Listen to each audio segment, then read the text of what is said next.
So mga tol, umaapaw ngayon ang blessing ng anak ni Manny Pacquiao na si Emma Bacosa Pacquiao. Mula kasi nang mapalaban si Emma Bacosa Pacquiao sa Trilla in Manila to sa Smart Araneta Coliseum at manalo. Diyan na po nagsimula ang pagsikat niya. May mga nakapansin kasi mga tol na marami siyang kahawig na artista. Isa nga daw sa kahawig nito ay si Piolo Pascual. Hanggang sa ma-KMJS na siya na ikwento ang buhay ni Emma Bacosa Pacquiao sa KMJS at marami ang naantig sa kwento ng buhay niya. Diyan na po yung sunod-sunod na pag-guest niya sa TV hanggang sa pumirma na siya sa Sparkle GMA bilang artista at nagkita na din sila ng crush niyang si Jillian Ward. Ika pa ng mga netizen, boksingero daw talaga itong si Eman. Ang bilis daw kasi ng kamay. At ngayon naman mga tol, naglabas po ng post ang kamag-anak ni Emma Bacosa Pacquiao. Abangan daw natin, magkakaroon na daw ng billboard itong si Emma Bacosa Pacquiao. So umaapaw na talaga ang blessing sa kanya. At dahil may laban na din po si Emma Bacosa Pacquiao sa January, tiyak na marami na din sponsors na lalapit sa kanya. Kaya tiba-tiba itong si Emma Bacosa Pacquiao mga tol. Sa kabilang banda naman mga tol,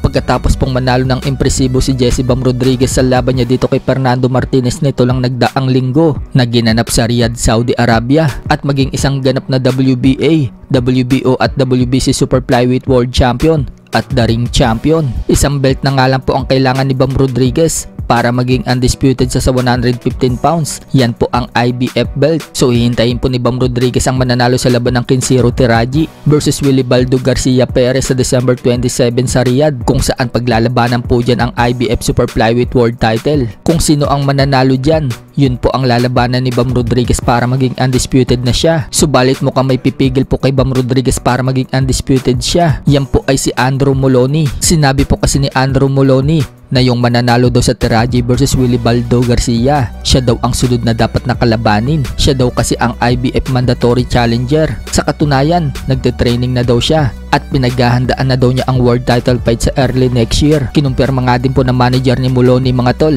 na wala daw mangyayaring step aside at kailangan daw labanan ang bata niyang si Moloney sa mananalo sa Tiraji versus Wilibaldo Garcia. So hindi po papayag itong si Moloney mga tol na mag-step aside. Gusto niya siya ang lalaban sa world title. Kaya baka matagalan ang paghihintay ni Jesse Bam Rodriguez. Kung hihintayin niya ang IBF belt, baka ang mangyari dyan mga tol, umakyat na lang itong si Bam Rodriguez sa bantamweight division pag hindi niya makuha agad ang undisputed. Sa ibang banda naman mga tol, 3 araw na nga lang po magaganap na ang laban ni Jimol Pacquiao sa Amerika. Kalaban itong si Brendan Lally ng US at alam na nga po ng karamihan na special guest po dyan ang ama niyang si Legend Manny Pacquiao. So bukod pala kay Manny Pacquiao, special guest din po sa boxing event na yan ang nakalaban ni Manny Pacquiao na sina Legend Eric Morales at Antonio Margarito. So handa na po magpakitang gilas si Jimol Pacquiao sa harap ng kanyang ama at kay Morales at Margarito. Sa iba pang balita mga tol, Ryan Garcia nagpasalamat kay Mario Barrios dahil tinanggap ni Mario Barrios ang laban.